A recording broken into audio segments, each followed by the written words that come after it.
80% lupa, 15% semento, plus 5% bakal equals pera. Tatagal po ba ito, Secretary? Itong ganito? Hindi siguro, Your Honor. Dapat wala nang siguro. Tsakin mo. Tatagal ba ito? Hindi. The picture paints 1,000 words. Dito po, hindi words. Pera ang nakalagay. No? Contractor po nito ay St. Timothy Construction Corporation. Ganito kalala ang problema ng ating bansa.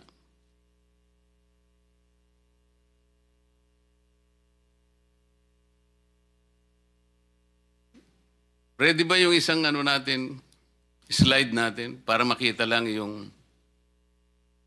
Ikaroon tayo po ng idea kung ano yung revetment. Ito kasing binisita po ng Pangulo, embankment po ito, diki po ito eh. Yung embankment po, pangkaraniwan pagka diki, ginagamit din kahit na mga tricycle lang, mga motor nakakadaan. Pero dapat merong slope protection yun eh. Pagka yung embankment lang, pagkatapos yung binaon yung bakal, wala pa rin, magigiba yun. Ready po ba tayo doon sa isang slide para magkaroon? Ayan po. Ano po yung tawag dyan, Secretary Bunuan? Di ba revetment yan? Revetment, Your Honor. Ayan po, ang kaawa-awang kalagayan ng revetment, meron pa pong nota dyan sa nagbigay sa akin, 80% lupa, 15% semento, plus 5% bakal equals pera. Ano po dapat yung reinforcing bars nitong revetment na ito? Kasi po wala eh. Kahit na po siguro kawayan lang, wala yan eh. Tingnan po ninyo. Wala pa po tubig ito. This is supposed to be, siguro medyo river po ito eh. Tatagal po ba ito, Secretary? Itong ganito? Hindi siguro, Your Honor. I think this is a failure of the structure in itself. So, dapat wala nang siguro. Tsakin mo. Tatagal ba ito? Hindi po. Alam po nyo kung saan ito? Kayang-kaya naman po ninyong ma-identify. Nasaan po yung mga district engineers nyo? Para wag na po sabihin kung kanino galing yan. Kasi malalaman din po natin yun eh. Why do you think the contractor of this project adopted this kind of anomalous activity? Marami pong ibig sabihin yan eh. Meron tayong kasabihan, Chair Erwin, the picture paints 1,000 words. Dito po, hindi words, perang nakalagay. 80% lupa plus 15% semento, plus 5% pera, 5% bakal, ano daw, Chairman? 5% bakal. Oo nga, equals?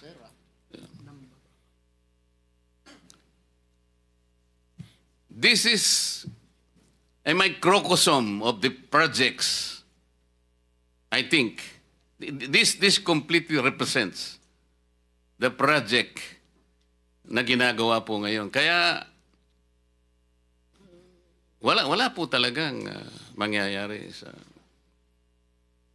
mga projects. Ang contractor po nito ay St. Timothy Construction Corporation. Nandito po ba ang representative? Ang sinasabi ko po yung kalumpit. Hindi ko po sinasabi ito. Ito ano lang po ito. Ibang project po ito. Pinakikita ko lang para magkaroon po ng idea ang mga kababayan natin kung sila'y sumusubaybay sa atin. Pero yung sinasabi natin sa Kalumpit, Bulacan kanina, ang contractor po, ito yung embankment, is St. Timothy Construction Corporation. Meron po bang representative ngayon?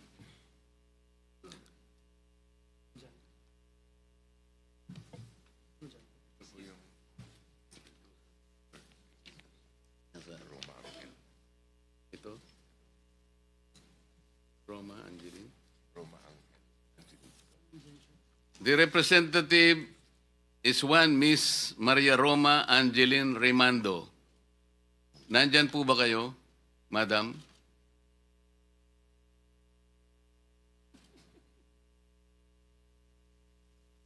Nawala po kayo? Kanina po. Wala.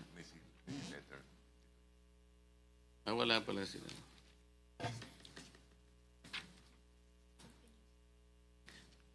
Before we continue, let me acknowledge the presence of Senator Joel, our Majority Leader. Thank you.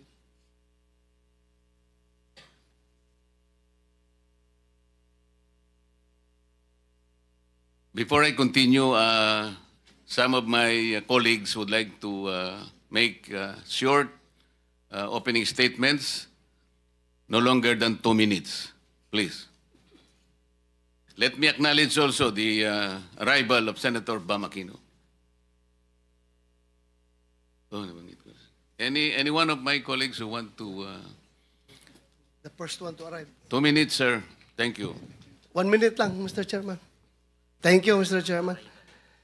Mr. Chairman, good morning. Good morning, everyone, our resource persons. Good morning po.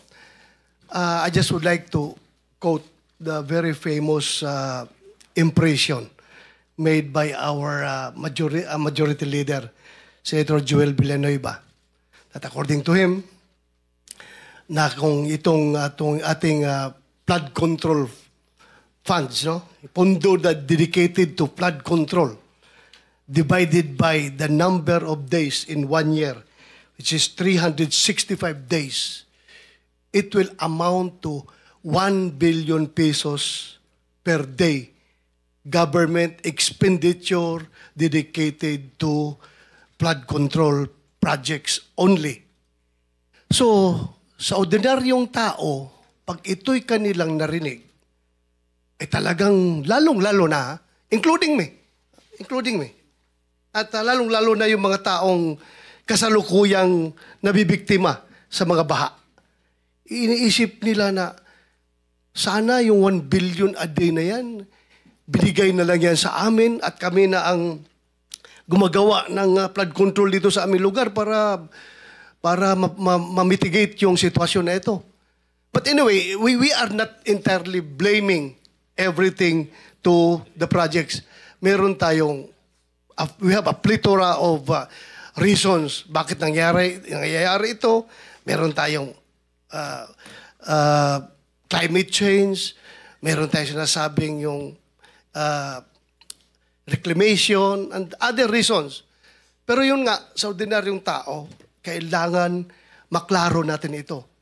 Kaya ako, personally, for myself, and I hope the chairman and the rest of the members of this committee would share with me in my quest na sana, during this hearing, ma-establish talaga natin ito for the benefit of our people na nanonood ngayon. Number one, these are not ghost projects. Number two, sana ito mga project na ito ay hindi ito yung quasi-physical and quasi-spiritual. Meaning yung project na sinimulan lang pakilang tao, then afterwards, pinabayaan, wala nang nangyari. At kung number three, kung ito ay talagang ang estado nito mga proyekto na ito ay fully implemented, physically implemented, did it serve its purpose? Bakit patuloy pa rin yung baha?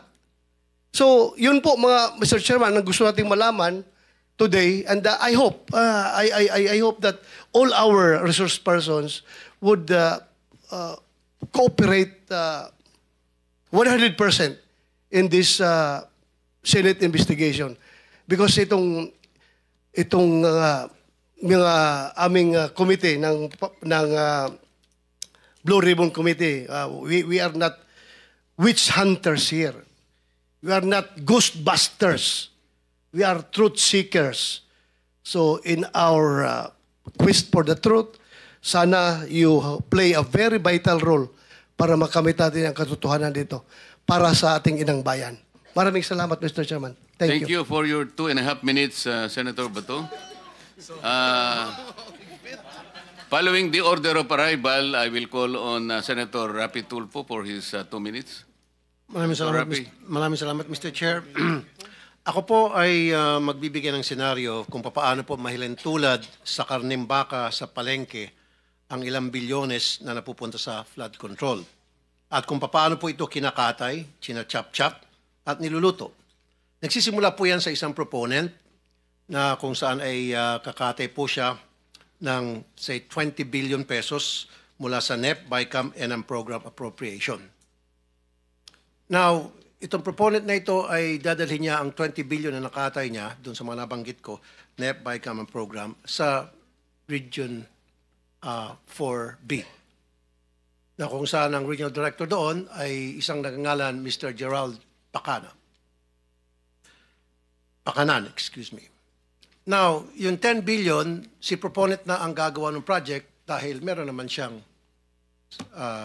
kumpanya na nagkukontrata. So, ibig sabihin siya po isang contractor.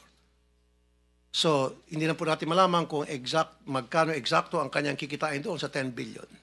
Pero, ang estimate po, abot ng 60%, kita niya, 40% na lang mapupunta sa project. Ano mangyayari po doon sa 10 billion na titira? Siyempre, kukunin po yun ni Mr. Pakanan. At yung 5 billion, si Mr. Pakanan na po ang gagawa ng project dahil meron din po siyang sariling kumpanya na nangungontrata. And of course, doon sa 5 billion niya, magbibigay siya ng 28% SOP sa proponent. Now, anong mangyari doon sa 5 billion na natitira na? Yun po ay bibigay ni Mr. Pakanan sa kanyang mga kaibigang kontraktor. And of course, again, si proponent kikita po ng 28%. Si Mr. Pakanan kikita ng 18%. Yung mga kontraktor, of course, kikita din yun 30%. Alisin po natin dyan yung 7% para sa tax sa BIR of VAT. At meron pa pong 3.5% para sa tinatawag na EAO, Engineering and Administrative Overhead. Kasama po dyan bids, awards committee at kung ano na pa. So 3.5%. I-add nyo po yan total, 86.5%. Magkano lang po napupunta sa project? 13.5%. Ganun po yung kalokohang nangyayari dyan sa Region 4B. Now, kunti na lang Mr. Chairman. 40% ang ibinabayad agad sa mga contractor at kay proponent kahit hindi pa po tapos ang project o kahit hindi pa gawa ang project at gagawa po sila ng mga fake accomplishment report, dinodoktor. Yan po yung example lamang kung paano po binabalasubas ang pera para sa flood control na dapat po ay imbestigahan ng committee ito sa susunod po ng mga hearing. By the way, isang Ryan Altea ang nagpakilala dito kay Mr. Gerald Pakanan doon sa isang proponent. So, ibig sabihin ito, si Mr. Altea ay well-connected na ngayon po ay na-promote pa. Ang daming kalokong ginagawa, na-promote at siya po ngayon ay isang direktor sa